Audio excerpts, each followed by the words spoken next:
Our second category of statistical techniques includes measures of variability. Measures of variability measure how broad or spread our data is. We'll talk about the range and the standard deviation, and also talk about our normal distribution.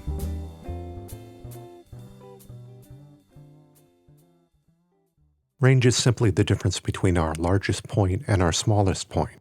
In the dataset that we've been using, the range goes from 99 to 0, so the range is 99 minus 0, which is 99 points. A range of 99 points is extremely large for a test of this type. Such a high range would make me wonder about the reliability of the statistics. A more sophisticated way to measure variability is called the standard deviation. I'll use the initials STD to represent standard deviation, but notice the variations within other software. The standard deviation of data is the relative difference between the data and its average. The larger the standard deviation, the more variability. To calculate standard deviation in Excel, use the initials STDEV and complete as we did before. In this case, our standard deviation was 35.6, which will round to 36. One way to understand standard deviation is by looking at the normal curve. This normal curve represents how data often lies in the natural world. 34% of the data is within one standard deviation above the mean, 34% of the data is within one standard deviation below the mean. If I had a typical test with an average of 75 and a standard deviation of 10, 68% of a population group would lie between 65 and 85. If we continue up the scale, we'll see that about 13.5% of data lies between one standard deviation and two standard deviations. So, with our test with an average of 75 and a standard deviation of 10, only about 2.5% of the class would get above a 95. When you hear the term curving a test, it actually refers back to this curve. There was a time when about 68% of the class would receive a C because that percent of the class was within one standard deviation of the mean. However, with today's grade inflation, this normal curve is rarely used. Next time a student wants a curve on the test, show them this graph and see if they want that grade. So in our previous data, we saw an average of 70.5, which I'll round to 71, and a standard deviation of 36. What does that show me about the data? Well, as we saw in the range, the standard deviation is very large. We would expect a standard deviation of 10 to 15 points for a 100-point test. Because the standard deviation is so large, it shows me that this data is not reliable. We would get a better result by throwing out the outlier of 0 and taking the average of the rest of them. With the outlier thrown out, the average is 85 and the standard deviation is about 10. Those numbers more accurately represent how this small class did. Throwing out data is controversial in research. If you choose to eliminate some data, make sure that you say so in your research report. Using proper APA reporting of data shows that you are following the rules. Whenever you use average or mean in your report, also include the standard deviation.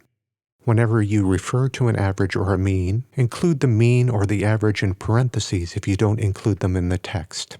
APA uses the capital M in italics for mean and the capital SD in italics for standard deviation. So in my research report, if I wanted to say the average for the test was about what I expected, I would use the text, then in parentheses say M equals 71, SD equals 36. If I use the number in the text, I don't have to put it inside the parentheses. I could say the average for the test was 71, and in parentheses, SD equals 36. Notice that I rounded the 36 and didn't use the number that Excel spit out. I don't say 35.6244292. Those numbers are not statistically significant.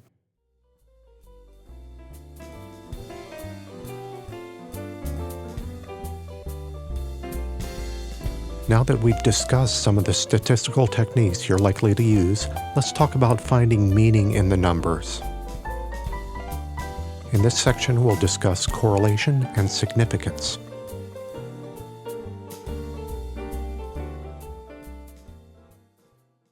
Although you're unlikely to use correlation in your studies, it's important for an educated person to know how correlational studies work. Correlation shows how much two variables affect each other. For example, I can easily show that participation in music programs has a positive correlation with SAT scores. What that means is the more a person participates in music, the more likely he or she is to get a high SAT score. So in that case, it's a positive correlation. If you'd like to see data for that, please see the MENC website. The correlation coefficient R shows how strong the correlation is. An R around 0 would mean that there would be no correlation. An R around 1 would mean that there is a perfect positive correlation. This rarely happens in nature. A negative R would mean that there's a negative correlation. For example, drug use would have a negative correlation with SAT scores. The more a person uses drugs, the lower their SAT scores tend to be. Correlation is often misunderstood and misrepresented in the media. Just because I can show that two items are correlated doesn't mean that one causes the other. In the example above, there is a positive correlation between music and SAT. However, this correlation could have been caused by other factors, like socioeconomic status. Correlational studies only show what possible connections might be there. We need more experimental data to show what the actual cause is. Just because you have changes in your data doesn't mean these are statistically significant. It's possible if you give a pretest and a post-test that the students just do better by chance on the post-test. To prove that your data is reliable, we have to do significance tests. There are several types of significance tests. The one thing they have in common is the p-value. A p-value shows whether your results are due to chance or not. We choose the p-value before we do the experiment. Often in social science research, you see a p-value of 0.05. A p-value less than 0.05 means that there's a 95 chance or better that your results are not due to chance. Note that this is a measure of reliability, not validity. Just because you have statistically significant change doesn't mean that your experiment was valid or actually measured anything. This just shows the reliability of your measurements. The significance test you're most likely to use is called a t-test with a small t. A t-test compares the averages of two groups to see if they're significant. Exploring the details of a t-test is out of the scope of this podcast. There are several good online t-test handlers since Excel will not use them. I like the one on graphpad.com. If you're using more than two groups, you'll need a more advanced test such as ANOVA. If you'd like help with any of these tests, please send me an email. So now let's discuss how you might use statistics in your research. Statistical planning needs to happen before you start your data collection and not as you're doing it. First, you need to define your variables and how you're going to test them. So let's take the example I started before. You're going to change the amount of technology used in your classroom and see if that affects test scores. In order to produce meaningful results, you'll need a control group. The control group will not have the added technology. If you have two courses in the same subject, that's the best way to go. Use one class as a control group and the other as the experimental group. You may have to go to another teacher to use them as a control group. Of course, this situation would not be optimum. The other teacher's teaching would be a confounding variable on your experiment, and you would need to control for it. In a perfect world, we would divide the control group and the experimental group up randomly.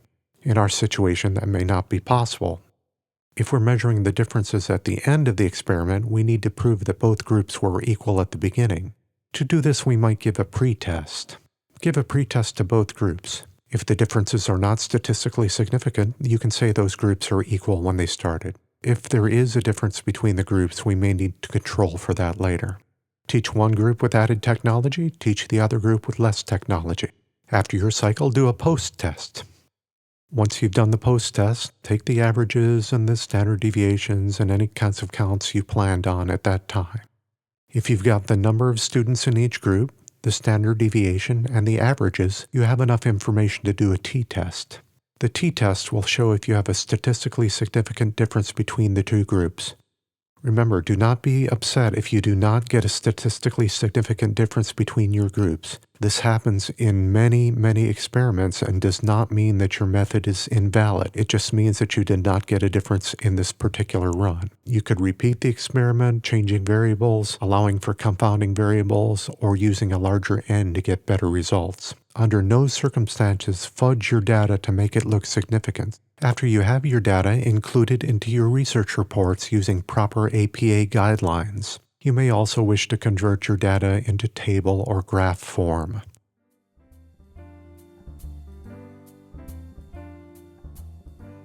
I hope you have learned from this report on using statistics in your research.